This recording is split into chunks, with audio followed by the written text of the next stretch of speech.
Dando continuidade, então, aos trabalhos deste primeiro Congresso Internacional e 11ª Jornada do Núcleo de Ensino de Marília, nós teremos agora a mesa intitulada Teoria Histórico-Cultural e o Trabalho Docente, a criança, o professor e os problemas da prática pedagógica. Então, eu vou apresentar as convidadas, já na ordem de apresentação das mesas. Tá?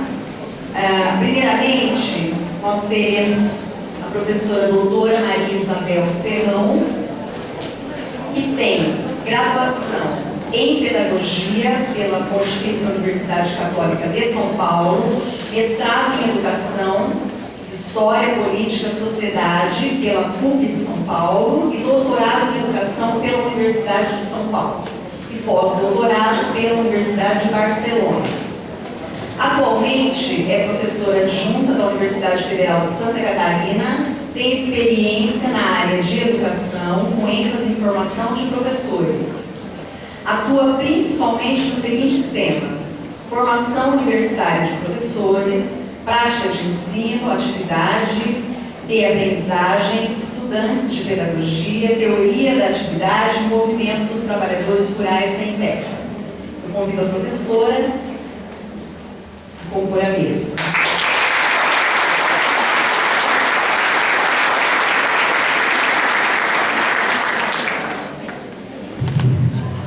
Bom dia, estão ouvindo? Mais perto. Sim? Bom, aqui depois do que nós assistimos agora de manhã, é difícil falar. Perdoe, sinta, com emoção bastante forte. Queria agradecer muitíssimo as companheiras e os companheiros do Núcleo de Ensino aqui de Marília, para poder estar participando novamente dessa atividade.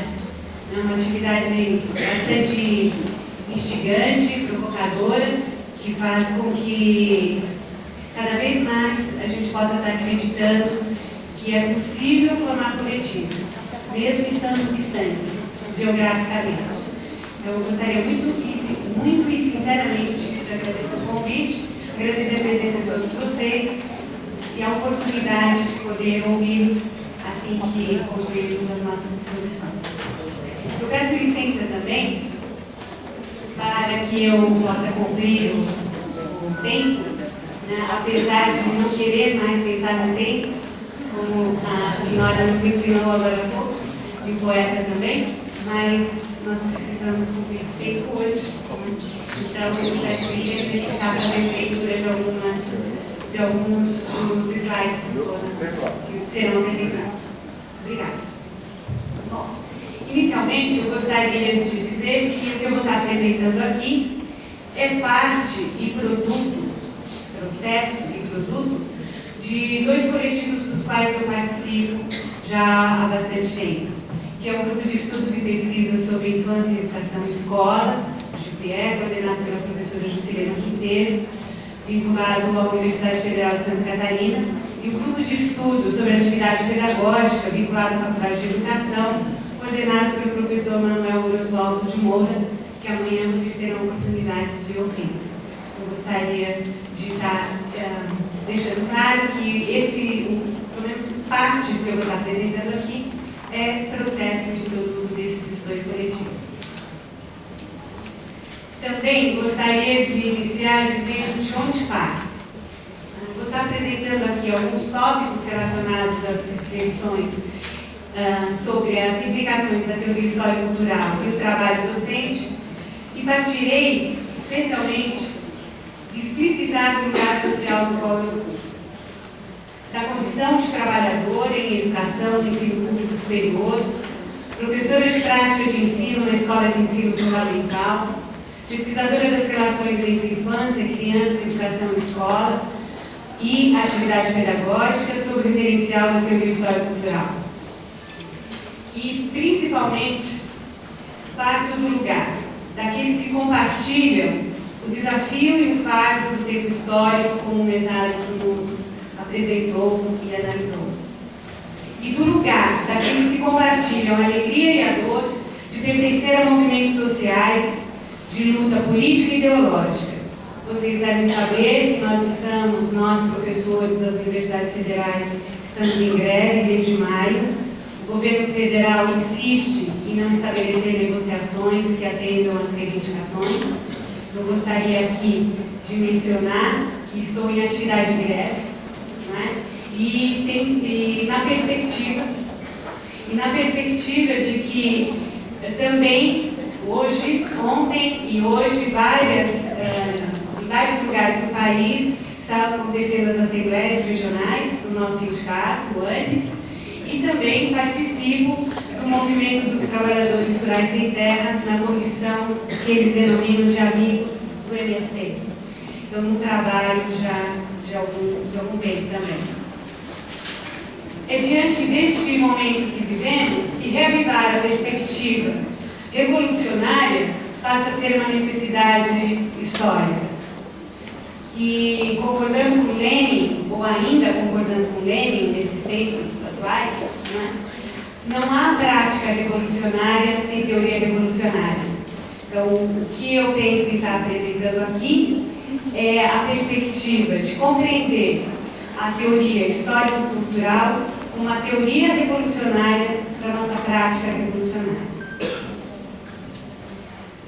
A partir de então, apresentarei alguns princípios teórico-políticos para a compreensão das relações entre a teoria histórico-cultural e o trabalho docente. Bom, para a produção da sua existência, o ser humano estabelece relações entre si e a natureza da qual faz parte, cria sociabilidade, cria socialmente modos específicos de ser e estar no mundo, faz história. Nesse processo, ao se produzir, também produz inúmeros artefatos, ideais e materiais, produz cultura. E neste processo, todo esse processo é caracterizado pelo agir humano intencional. Para Marx, o processo de trabalho é a atividade orientada a um fim, produzir valores de uso, apropriação do natural para satisfazer necessidades humanas, condição universal do metabolismo do homem e a natureza, condição natural eterna da vida humana e, portanto, independente de qualquer forma dessa vida, sendo antes igualmente comum a todas as formas sociais. Prosseguindo, todo sujeito que está em atividade age a partir de necessidades, desejos, motivos, define objetivos, desencadeia ações voltadas a objetos, sejam materiais ou não. Elege instrumentos, meios específicos para realizá-los. E faz tudo isso sob determinadas condições histórico-culturais. Em uma unidade dialética entre atividade externa e interna, o indivíduo cria possibilidades de formação e desenvolvimento das funções psicológicas superiores, da personalidade e da consciência. A atividade humana é uma universalidade que abarca diversas manifestações particulares, sentidos e significados produzidos historicamente. A atividade de aprendizagem e a atividade de ensino são particularidades deste universal. A atividade de aprendizagem é possível de ser realizada em diferentes tempos e espaços da vida dos seres humanos. Todo ser humano é capaz de aprender e aprende para ser. Já a atividade de ensino, que ocorre principalmente no espaço específico, criado socialmente para esse fim, a escola. O que não significa dizer que não haja aprendizagem em outros espaços. Mas a atividade de ensino a escola é o locus privilegiado da atividade de ensino. Segundo Leontiev, as aquisições do desenvolvimento histórico das aptidões humanas não são simplesmente dadas aos homens dos fenômenos objetivos da cultura material e espiritual que os encarnam, mas estão aí apenas postas. Para se apropriar destes resultados, para fazer deles as suas aptidões, órgãos de sua individualidade, a criança, o ser humano, deve entrar em relação com os fenômenos do mundo circundante através de outros homens, isto é, num processo de comunicação com eles. Assim, a criança aprende a atividade adequada. E pela sua função, este processo é, portanto, um processo de educação. Nessa perspectiva, Rubinstein também nos apresenta o significado do que é o trabalho docente. E diz: o trabalho educativo, pelo trabalho educativo, o social significativo comum se converte no pessoalmente significativo para a criança. Portanto, a existência do ser humano se processa em diferentes períodos que se configuram por características específicas de um determinado tipo de atividade que promoverá o seu desenvolvimento, denominado pelos formuladores da teoria histórico-cultural, particularmente Vygotsky e Leontiev, de atividade principal. E Leontiev caracteriza a atividade principal por pelo menos 3 características e apresenta o seguinte: a atividade principal é aquela em cuja forma surgem outros tipos de atividade e dentro da qual eles são diferenciados. No processo psíquico, particulares tomam formas e são organizadas, e da qual dependem de forma íntima as principais mudanças da personalidade infantil observadas em um determinado período de seu desenvolvimento.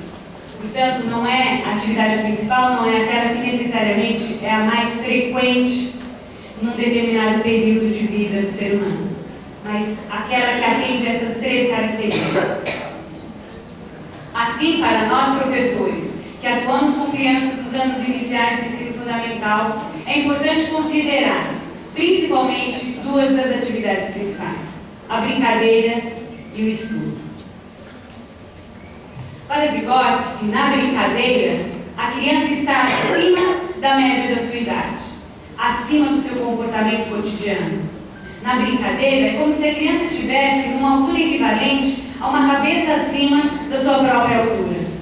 A brincadeira, em forma condensada, contém em si, como na mágica de uma lente de aumento, todas as tendências do desenvolvimento.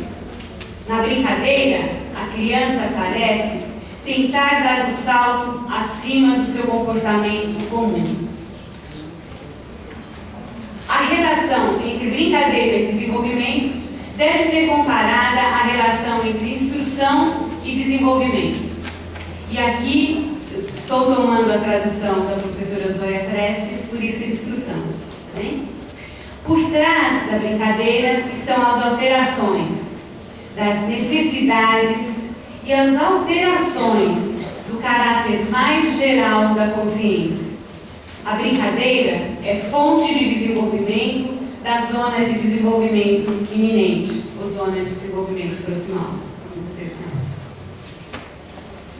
A ação num campo imaginário, numa situação imaginária, a criação de uma intenção voluntária, a formação de um plano de vida, de motivos volitivos, tudo isso surge na brincadeira, colocando-a no nível superior de desenvolvimento e elevando-a para a crista da onda e fazendo dela a onda decúmana do desenvolvimento na idade pré-escolar.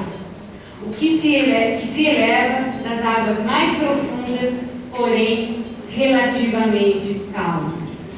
Então, vocês imaginem, quem atua com a educação infantil nos anos iniciais, isso parece já ser algo tarde. Mas, para quem está no processo de apropriação inicial do trabalho docente com crianças, brincadeira passa a ser, muitas vezes, uma forma divertida de ensinar e de aprender. Mas é muito mais do que isso. Já a atividade de estudo tem como um dos seus objetivos principais a apropriação de forma sistematizada da experiência socialmente elaborada. Assim, se apresenta à criança a necessidade de compreender e explicar fatos e fenômenos da realidade, o que podem gerar motivos desencadeadores de ações dirigidas ao estabelecimento de nexos explicativos, de objetos de estudos que se pretende conhecer ou aprender. Na atividade de estudo, um conjunto de ações passa a formar um sistema de tarefas que abrange compreender e se engajar no que é proposto pelo professor na condição de estudante e também, nessa condição de estudante, poder propor tarefas, o que gera o desenvolvimento de neoformações psíquicas que possibilitam o controle e avaliação de sua conduta. O conteúdo da atividade de estudo é o conhecimento teórico, constituído basicamente pela reflexão, análise e pelo experimento mental, como Davi denominou. Portanto, requer necessariamente uma postura ativa de quem realiza e, portanto, essa pessoa que realiza a atividade de estudo passa a se tornar sujeito dessa atividade. A atividade de estudo ocorre pelas relações entre criança e adultos, por meio de ações individuais e coletivas.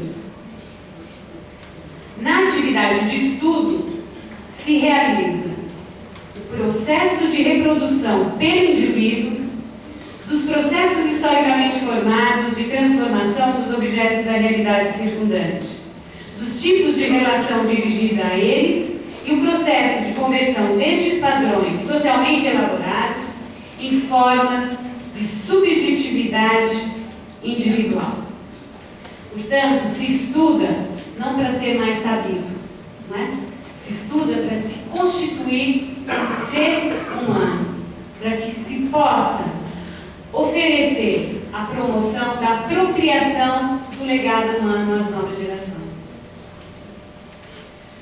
Nesse sentido, considerar a brincadeira e o estudo como atividades principais implica admitir que a criança é um ser humano de pouca idade, como Benjamin já nos ensinou. E assim sendo, se constitui na atividade a partir de situações sociais de desenvolvimento criadas com este objetivo. Daí a importância do outro no processo, principalmente neste processo, objetivado principalmente pelas ações humanas, em especial pelas ações realizadas pelo professor. E em produções culturais, especialmente relacionadas à arte, à política, à filosofia e ao conhecimento científico. Isso implica também que o professor organize as atividades de ensino com o objetivo de promover a atividade de aprendizagem pelas crianças para que ocorra a apropriação de parte dos elementos da produção cultural de uma dada formação social em um determinado período de tempo e propiciar o desenvolvimento da personalidade, da consciência e particularmente do pensamento teórico. Desculpem a insistência, mas aqui é importante a ênfase do papel do professor na organização da atividade de ensino, pois ele é o sujeito dessa atividade na relação dialética do seu contrário, que é a atividade de aprendizagem, cujo sujeito é a criança ou o estudante. Né? E aqui podemos considerar também que, apesar das contradições do momento histórico que vivemos, da realidade das escolas públicas que vocês conhecem, implica considerar a atividade, a brincadeira e o estudo implica em organizar o ensino de modo a possibilitar que a escola se transforme no locus privilegiado da socialização de novas gerações, no lugar onde estudantes possam encontrar seus pares e encontrar parte do legado cultural do qual têm direito. E aqui eu exponho dois exemplos deste processo de tornar a escola como esse espaço, o locus de apropriação desse legado. Especialmente em escolas vinculadas ao movimento dos trabalhadores rurais sem terra, elas se situam em assentamentos e a atividade humana que está posta como principal para os adultos é o trabalho. E para muitas das crianças também é o trabalho. E aí a escola tem um papel fundamental nesses espaços, não é? Nesse contexto. Por isso, uma das bandeiras do MST, um dos princípios do MST é a educação para todos, e logo que ocupam um determinado local para que se transforme em um assentamento, se constrói o barraco das escolas. Então, junto com o barraco da saúde, da coordenação, o da escola são os primeiros a serem construídos e depois individualmente são construídos os demais barracos. Então, isso já no período do acampamento.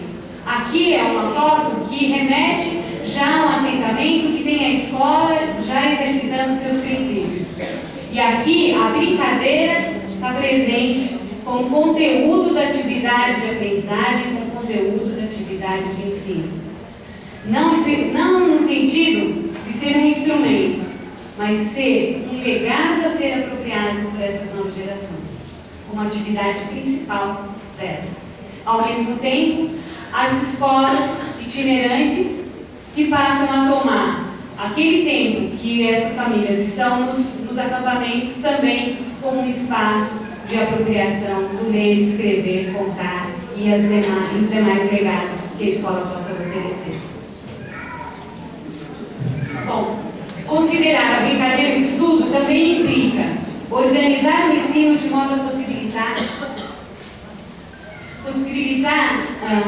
implica organizar o ensino de modo a possibilitar que a escola seja também um dos principais lugares onde as crianças podem fazer do legado humano órgãos de sua individualidade. E aqui também uma ilustração, na verdade, um flash de crianças se apropriando do movimento conceitual, do signo numérico, do movimento conceitual, especialmente do sistema decimal, nas relações com o controle das quantidades.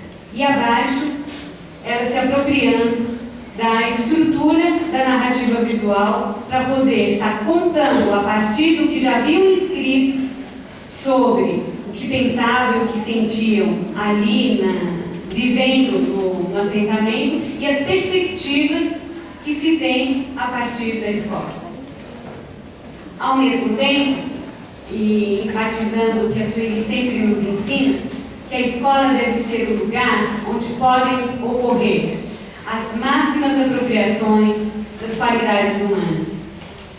Então, não se restringir, quando falamos da escola ser esse espaço de sociabilidade, esse espaço de apropriação do legado, não se restringir à leitura comum, que, pelo menos para a minha geração, isso foi bastante forte, que há de se organizar o ensino a partir da realidade da criança, não é? O que é a realidade da criança? O que constitui esse real quando se entende que a criança é um ser humano de qualidade?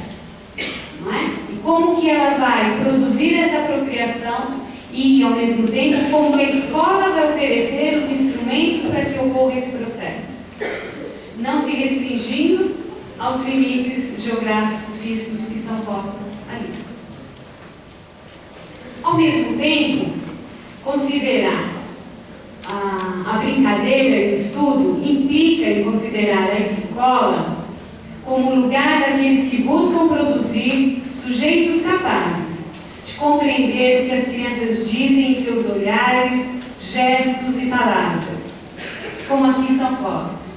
Por exemplo, a intensidade que este garoto, não sei se dá para perceber, aqui nesta foto, à esquerda, a intensidade que esse garoto está imprimindo no lápis para poder estar escrevendo.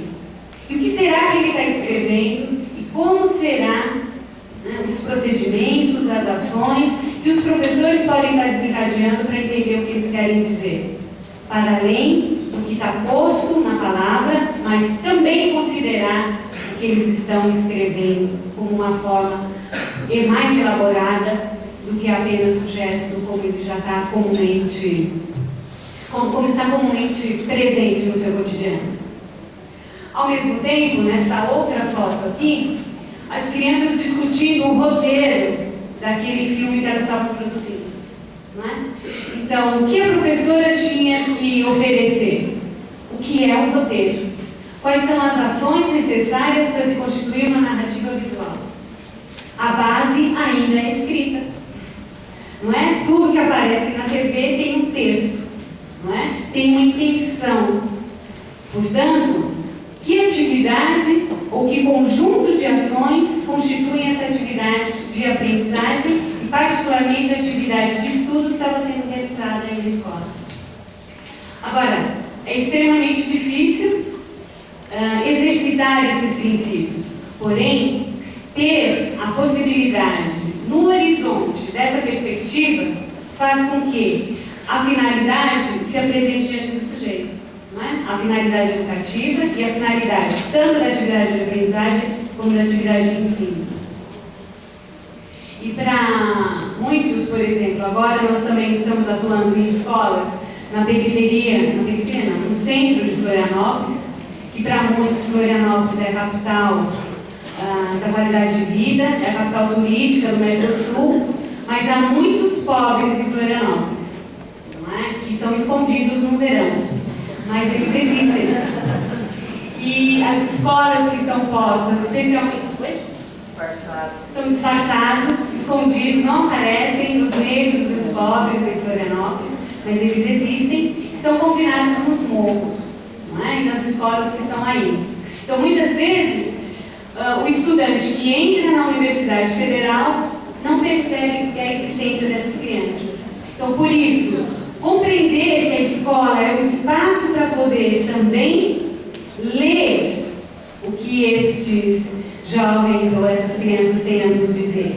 Especialmente aqueles onde a perspectiva, diferente do que está posto na zona rural ou nas zonas de assentamento, a perspectiva não é o trabalho, a perspectiva é o tráfico.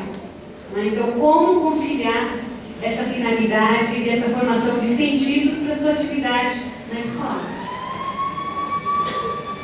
Bom, pensar na atividade, nas duas atividades principais, a brincadeira e o estudo, vai implicar também para que juntos, professores e estudantes, possam promover o desenvolvimento humano em suas máximas possibilidades e produzir sujeitos capazes de compreender e transformar o mundo e a si mesmo.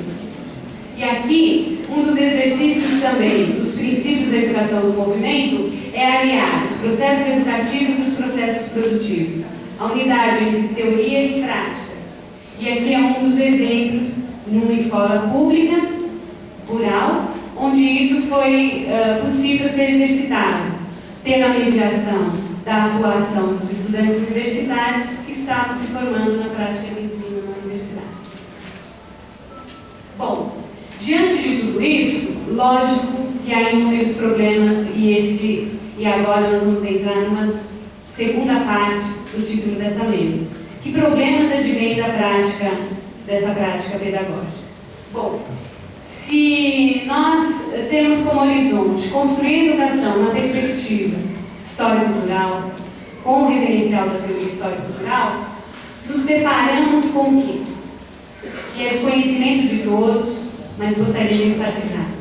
A precariedade das condições de trabalho dos professores e demais profissionais da educação, que são obrigados a assumirem duplas ou triplas jornadas de trabalho, seja o professor da educação básica ou do ensino superior, vocês sabem disso. A escassez de tempos e espaços para a formação de coletivos educativos e a definição de projetos político-pedagógicos emancipadores.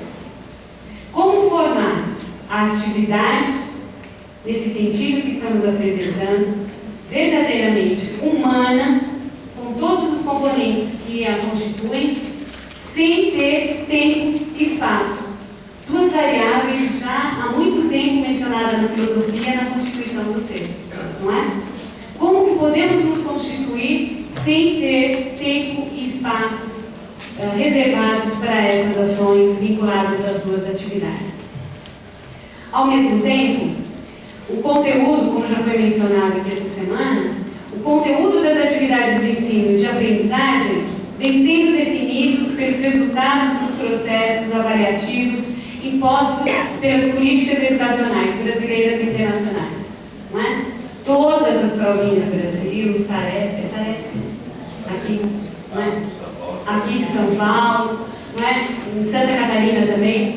Como definir o conteúdo nessa perspectiva que estávamos indicando anteriormente, se o cotidiano imposto imposto às escolas é de que as crianças serão avaliadas, as escolas serão avaliadas e, a partir dessa avaliação, financiamentos serão oferecidos ou não. Ao mesmo tempo, como organizar o ensino e atividade de ensino e atividade de aprendizagem nessa perspectiva, nas condições de trabalho que nós temos no ensino superior, queria enfatizar aqui, puxar toda a sardinha para o lado. Sou professora do curso de Pedagogia, o Libânio já fez a pesquisa sobre os cursos de Pedagogia, a professora, esqueci o nome agora, Libânio, a Bernadette Gatti também já fez esse levantamento, indicando que os conteúdos específicos para a formação de professores no curso de Pedagogia, quanto muito, chega a 1/3 da carga didática geral na formação nos cursos de pedagogia. Então, como formar um professor nessa perspectiva, se temos essa organização curricular, que não é uma mera coincidência, ela é um dos elos que compõem esse movimento que está posto das políticas de formação e das políticas, principalmente, educacionais para a educação básica e para a educação pública em geral. Agora, o que mais nos aflige, e gostaria de enfatizar aqui, que eu penso que já foi mencionado essa semana, né, ontem, e provavelmente será abordado em outras mesas também. Como formar motivos eficazes em todas essas condições?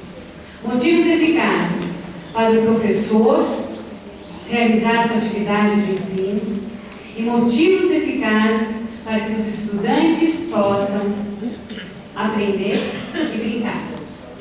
Bom, na escola, não em qualquer lugar, na escola. Bom, diante disso eu pergunto, e aí espero que possamos discutir mais. Sabemos que, nas condições que estão postas na educação pública brasileira, como criar coletivamente situações que considerem o nível de desenvolvimento real dos estudantes, instigando e promovendo a atuação desses sujeitos na criação principalmente para que eles possam criar e atuar na zona de desenvolvimento proximal e iminente. Como estamos realizando essas ações nessa direção? Por fim, ao se compreender que o trabalho docente é produto e processo histórico e cultural, expressa as contradições sociais, o que implica contribuir tanto para a manutenção da ordem social como para a sua transgressão, pela atuação revolucionária, em que lugar nos posicionamos? Como garimpar o ouro que a gente está buscando? Não é? Essa riqueza da formação humana que pode estar na escola, seja a escola da educação básica, seja a escola do ensino superior. Onde nos encontramos, gente? Nessa escalada, como o professor Maurício Pradeberg dizia, desse alpinismo acadêmico, não é? Que vivemos, nessa lógica da produtividade, nessa lógica da compensação salarial aliada aos processos de avaliação. Em que lugar nos posicionamos? No lugar daqueles que buscam criar as condições para a superação entre capital e trabalho? Parece uma questão bastante ampla, mas a perspectiva determinante, eu ainda penso assim, a contradição posta principal é entre capital e trabalho.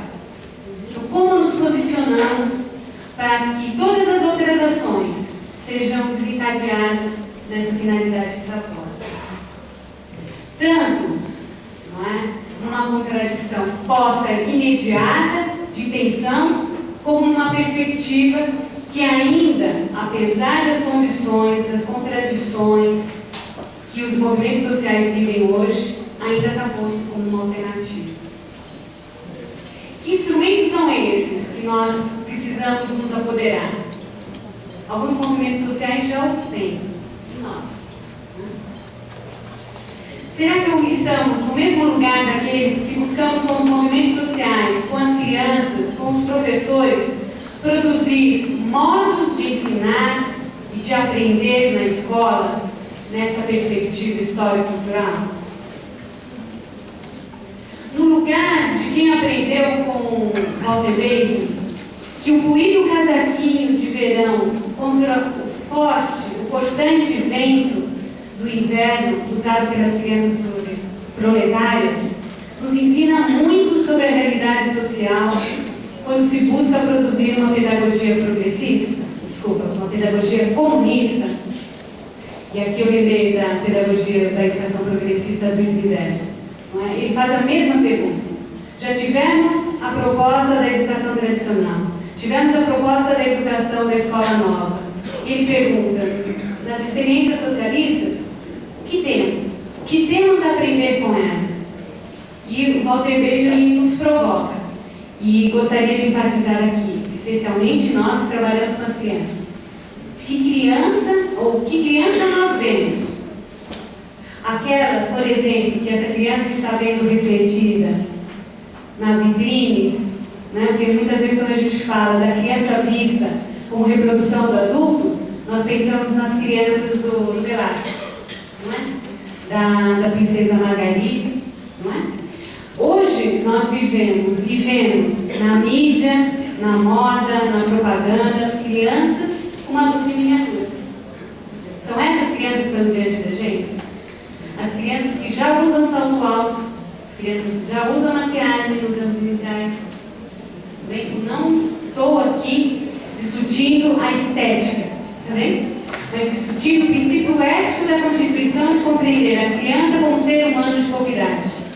E ao mesmo tempo, as crianças que estão nos dizendo algo, não é? As crianças que estão buscando de algum modo se constituir como seres humanos. E aí cabe a nossa responsabilidade como professores. Em que medida nós estamos compreendendo essa realidade social das crianças e dos adultos para poder produzir uma pedagogia comunista?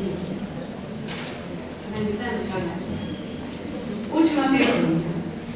Como e o que considerar no processo de criação de condições para que nós, professores e estudantes, nos coloquemos em movimento, em uma posição ativa frente ao conhecimento e aos sentimentos, entendidos como histórica e culturalmente relevantes para a constituição dos sujeitos, no sentido de possibilitar a compreensão e a transformação de nós mesmos e da realidade que está fora. Como buscar esses instrumentos e essas condições? Em que sentido? No sentido de formar sujeitos capazes para criar outra escola e outra sociedade? Como, por exemplo, este mural que foi produzido coletivamente por professores, crianças, moradores, idosos de assentamentos que registraram aí, de um lado, é uma representação de um livro, de um lado, as lutas sociais no campo e na cidade, ao mesmo tempo, a tristeza e a alegria da conquista de um sonho, e ao mesmo tempo, do outro lado da página, como o poder, com os princípios teóricos, com os princípios políticos, com a arte, com a filosofia, como fazer outra escola e como produzir outra sociedade. E outra, não qualquer outra, mas outra que seja emancipadora, de fato. Né? O desafio está posto, o mesário já nos ensinou. Esse é o fardo do tempo histórico. Espero que a gente possa continuar a nossa conversa. Muito obrigada.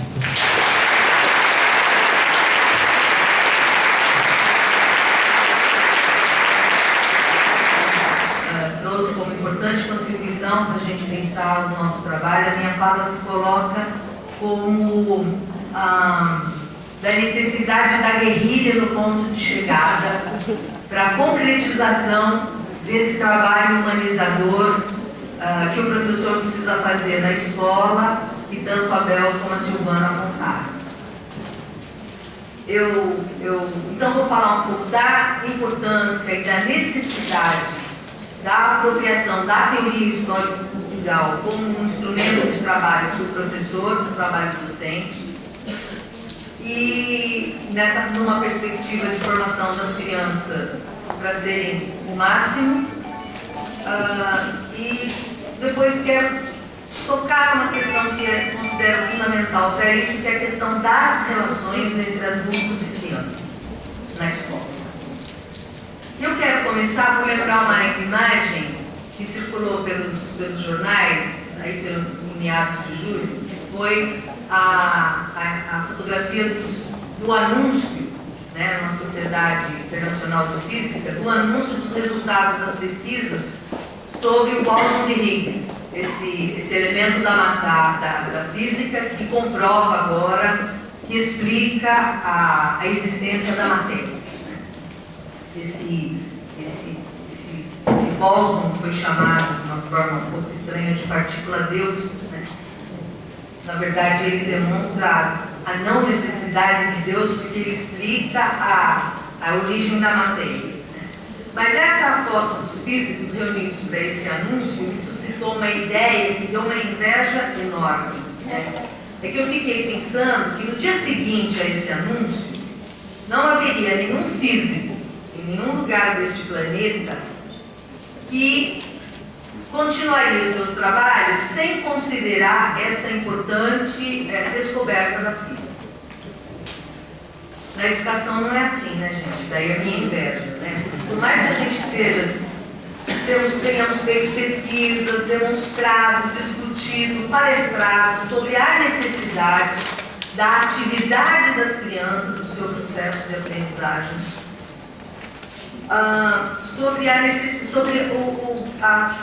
todos os elementos que a gente tem hoje para entender a educação como uma ciência, né, que deve ser intencionalmente organizada pelo professor, né, com a intenção e os elementos práticos para formar as nossas crianças para serem os dirigentes de que falava o Gramsci, né, que dizia ser o papel da escola e a função do professor. A nossa escola, nas suas práticas cotidianas, elas continuam, de um modo geral, profundamente baseadas no senso comum. E eu sempre me pergunto por que isso acontece. Quanto mais eu visito a realidade escolar, mais eu percebo a força do cotidiano. Por isso que eu estou denominando aqui essa minha fala, depois das colocações da Bel, a respeito do conjunto de elementos que condicionam o trabalho do professor, né? As orientações, não sei se equivocadas, do MEC, né? Com essas provinhas, né? As orientações, as formas de organização do trabalho equivocadíssimas do Estado de São Paulo, que premia, né, professores que têm produtividade, essa produtividade que é medida pelo SARESP, né? As orientações equivocadas, muitas vezes ainda aqui com boas intenções, das secretarias da educação, que promovem o abreviamento da infância, como se o desenvolvimento intelectual, o desenvolvimento da inteligência e da personalidade pudesse ser algo que a gente apressa, né?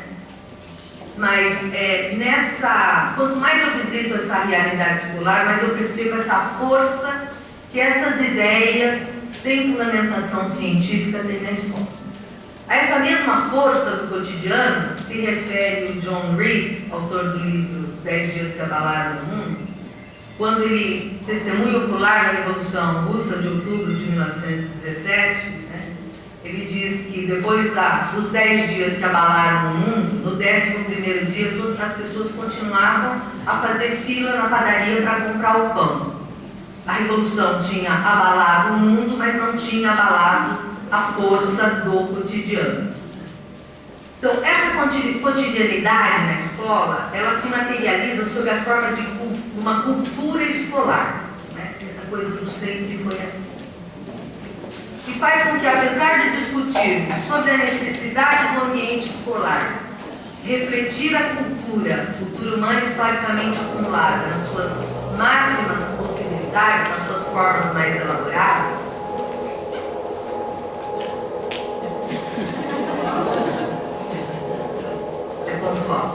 força do aguenta. A força do cotidiano. É a força do cotidiano.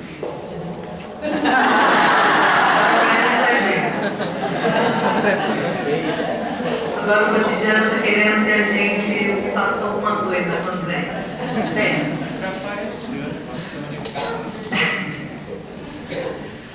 Mas enfim, né? Apesar de tudo que a gente tem discutido sobre a necessidade desse ambiente escolar, refletir a cultura mais elaborada que nós temos historicamente acumulado, né?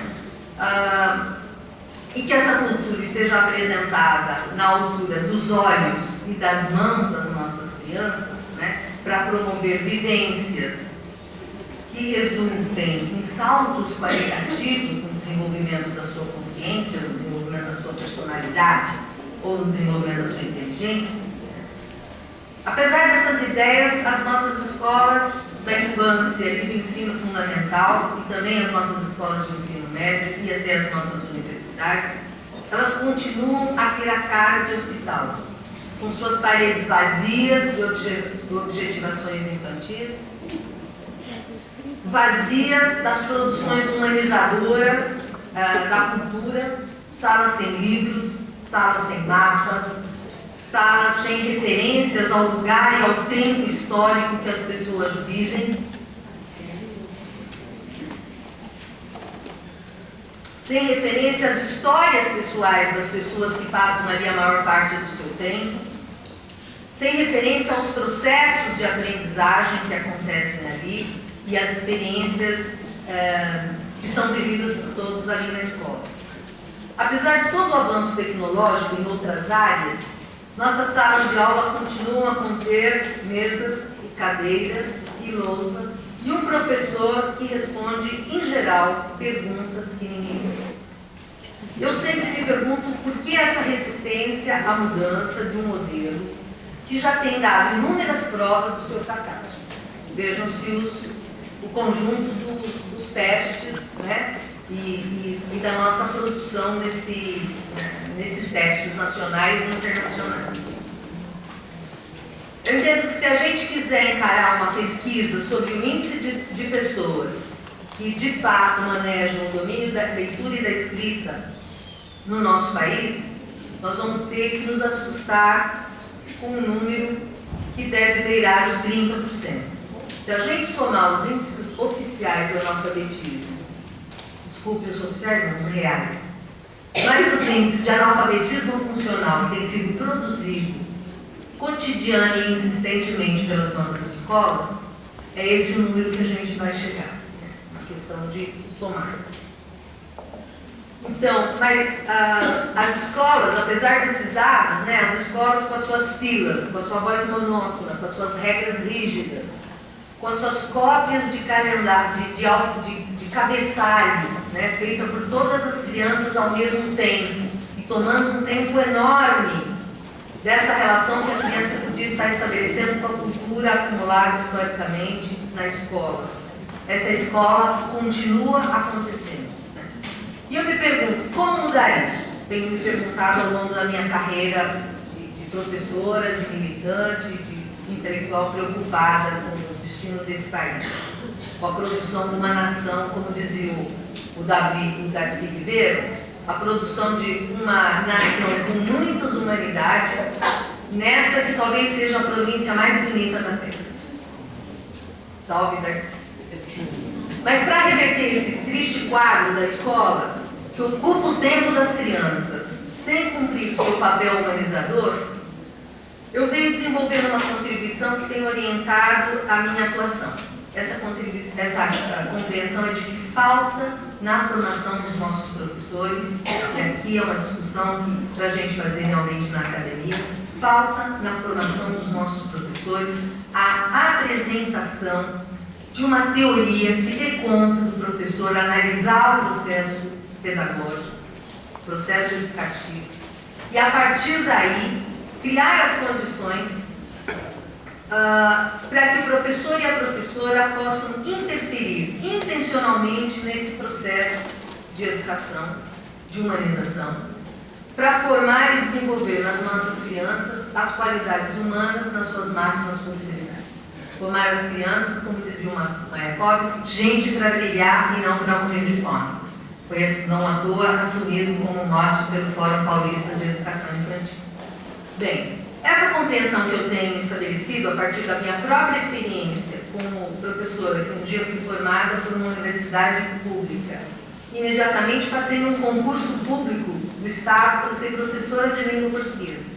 E só não assumi o cargo porque me dei conta de que, apesar dos meus tantos anos de estudo, eu não sabia responder para mim mesma como é que as pessoas aprendem, como é que as crianças aprendem, e, portanto, eu não podia ser professora, né? Então, em lugar de ocupar uma vaga como professora, um cargo de professor, eu fui fazer mestrado, fui fazer doutorado na busca dessa compreensão. E, de verdade, só comecei a compreender efetivamente, apesar dos encontros teóricos que fiz anteriormente, só comecei a compreender o processo pedagógico à medida que conheci o Vygotsky, o Luria e o Leontiev naquela época.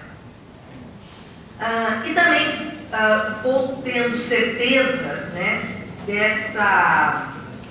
Bom, mas ainda, à medida que fui estudando, cheguei a uma primeira conclusão que me parece importante destacar, né? A conclusão de que o professor é um intelectual, é o profissional mais importante que tem na sociedade, porque ele é o responsável pela formação e o desenvolvimento do conjunto das qualidades humanas, de tudo aquilo que nos torna humanos.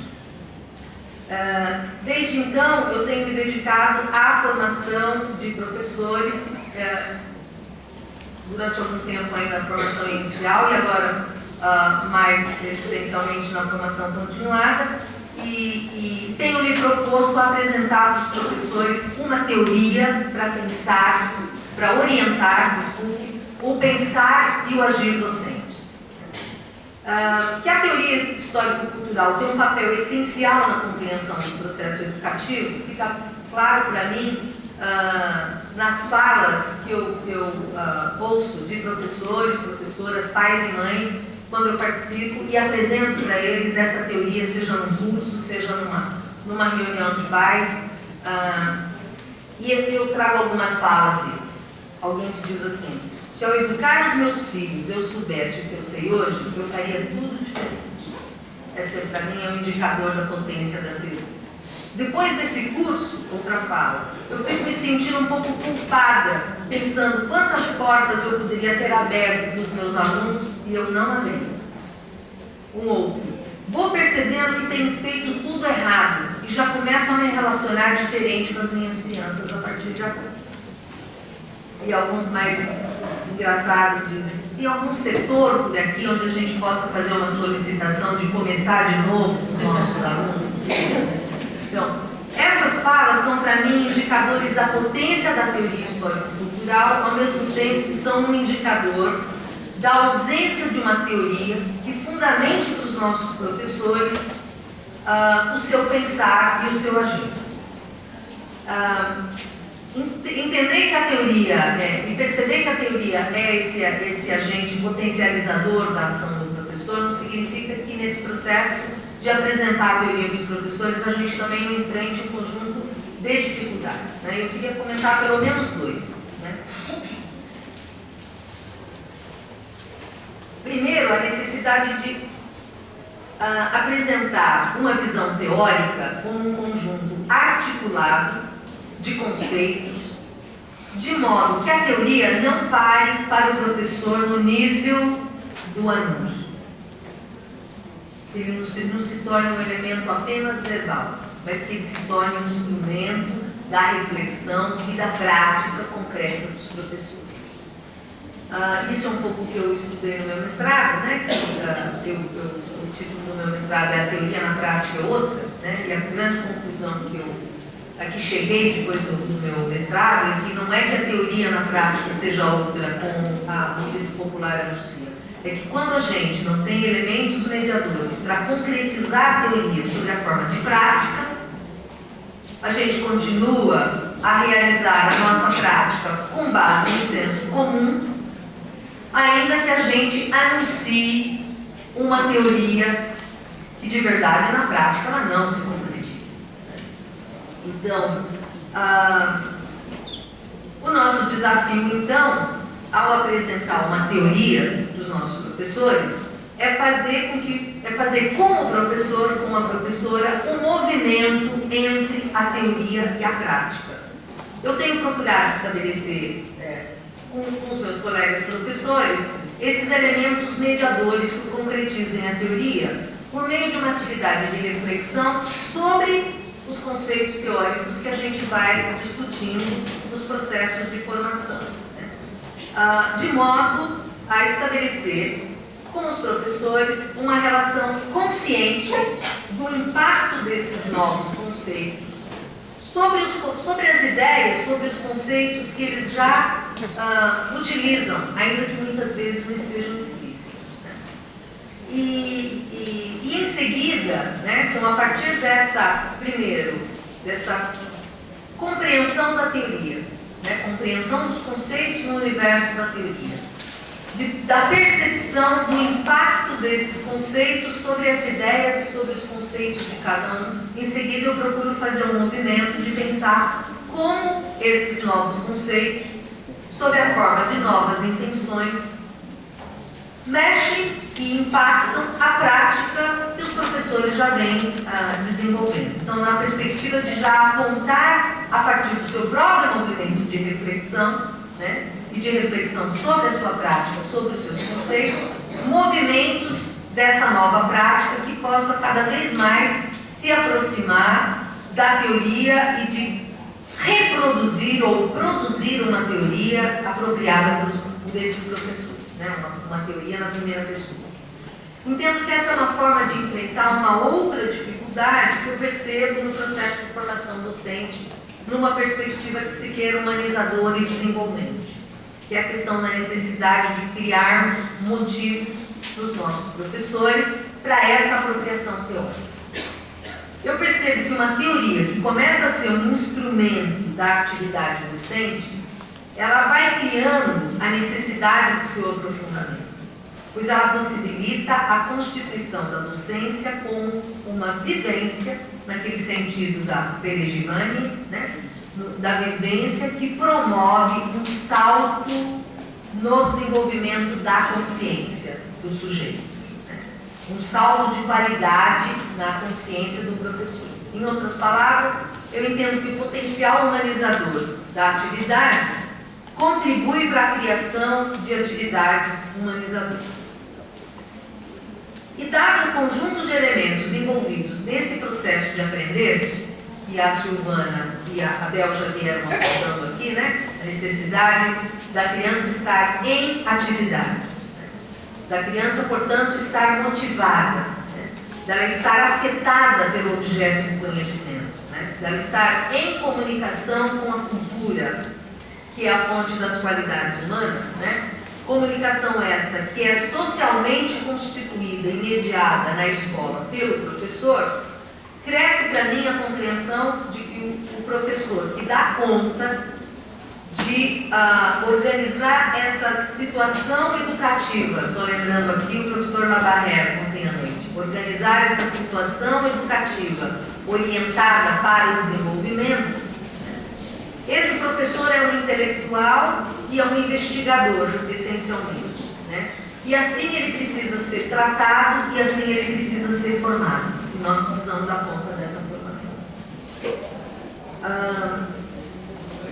As discussões que nós temos feito já aqui nesse nosso congresso, né, sobre o processo de ensinar e o processo de aprender, e mais os conceitos da teoria histórico-cultural, de criança, de infância, de vivência, de zona de desenvolvimento próximo, a própria lei genética geral do desenvolvimento humano, o conceito como alguém que realiza coisas, como alguém que avalia, como alguém que aprende pouco a pouco a controlar o seu próprio comportamento. De tudo isso emerge uma concepção de processo educativo em que a criança que aprende, ou o estudante que aprende, ou o ser que aprende é sujeito. Essa relação que estabelecemos na escola, ela precisa ser transformada numa relação entre sujeitos, numa relação que acontece entre sujeitos que, no ponto de partida, como costuma lembrar o Saviani, podem ser diferentes, mas que lá no ponto de chegada a gente precisa apontar para sujeitos que são semelhantes, né? Sujeitos que compreendem, dominam o processo de conhecimento, se apropriam da cultura elaborada, né? Essa compreensão, então, de que a pessoa que aprende é um sujeito, do meu ponto de vista, transforma radicalmente a nossa cultura escolar. Muda radicalmente a organização do ambiente, né, que passa a contemplar a cultura humana historicamente acumulada, sem se esquecer daquilo que o Vygotsky lembra, naquele texto que se chama O Meio. A gente está acostumado a chamar desse texto de O Problema do Entorno, né? Mas quando a revista de psicologia da USP, sob a liderança da Gisele Guassa, produziu a tradução desse texto, ele tem um meio. O problema do meio. Que se chama O problema do meio. O problema do meio? O problema do meio. Então, eu estava complicando. Mas nesse texto, o Vygotsky lembra que a cultura, nas suas formas mais elaboradas, constituem formas ideais que norteiam e orientam o desenvolvimento humano. E, portanto, a cultura, nas suas formas mais elaboradas, diferente de tudo que a cultura escolar tem nos ensinado até agora, a cultura, nas suas formas mais elaboradas, tem que estar presente na escola. Não a musiquinha para as crianças, mas a música nas suas formas, em todas as formas de manifestação. Não a dancinha para as crianças pequenininhas, mas a dança nas suas formas mais elaboradas. E assim por diante. É isso que permite que as novas gerações possam subir aos ombros das gerações anteriores e avançarem, né? Mas a gente precisa mudar também aquilo que nós propomos na escola. A forma como acontece a gestão do tempo na escola, a forma como nos relacionamos com as crianças na escola. Na verdade, tudo isso, né, a organização do tempo, a organização e a gestão do tempo, a organização e a gestão do espaço, aquilo que a gente propõe na escola, do meu ponto de vista, depende das relações que nós estabelecemos com as crianças, de como os adultos veem e tratam as crianças. E aqui eu vou trazer algumas reflexões que eu aproveito do texto e a gente, aqui nós fomos apresentados na nossa jornada no ano passado, que a gente de alguma forma divulgou, mas ainda talvez não tenha divulgado o suficiente, de um autor que a professora Elina nos apresentou, que foi um dos professores daquela escola laboratório, das escolas Davidov e Eutônia, né? O Redkin e o Savitsky foram dois professores que trabalharam com o Davidov lá na escola da Ucrânia. E o Redkin vai dizer o seguinte: tratar as crianças e os alunos como sujeitos exige deshierarquizar as relações, em que os adultos decidem, pensam, planejam e avaliam pelas crianças. Relações escolares que imitam as relações na fábrica. O Besardi já também tinha chamado a atenção da gente para isso, né? Em que alguns pensam e muitos executam, né? Quando a gente separa o trabalho intelectual e o trabalho manual, né? A gente faz isso na escola com base numa cultura escolar que explica que as crianças não sabem e elas não são capazes de aprender, né? Por isso a gente continua na escola, na terceira série, no quarto ano, no quinto ano, no sexto ano, nós continuamos a ler o enunciado dos problemas para as crianças e a interpretar esses enunciados desses problemas. E a gente não deixa que as crianças façam isso por si e ao fazer exercitem essas capacidades humanas e se apropriem delas. Mas o Dostoiévski continua, ele diz, mais ou menos citando, não literalmente, mas ele diz: quando tratamos a criança de forma fragmentada na idade pré-escolar e na idade e nos anos iniciais do ensino fundamental, a integridade da sua personalidade não é construída. e ela se torna incapaz de elaborar uma visão de mundo integrado. Bom, eu acho que não preciso discutir aqui com vocês quais são as formas de atividades fragmentadas que nós produzimos e apresentamos para as nossas escolas, para as nossas tristes escolas de um modo geral. De um modo geral, todas. Né? A gente fragmenta porque a gente entende que essa é a forma de facilitar o acesso das crianças ao conhecimento. As de boas intenções, o inferno está cheio. Se ele existisse, ele estaria cheio. Bem, mas o Savitsky continua. Os métodos passivos típicos de nossas escolas, e veja, ele está falando, é um texto da década de 70, ele está falando não das escolas brasileiras, ele está falando das escolas da Ucrânia, das escolas de outros países. Mas os métodos passivos típicos de nossas escolas levam a uma perda de interesse em aprender.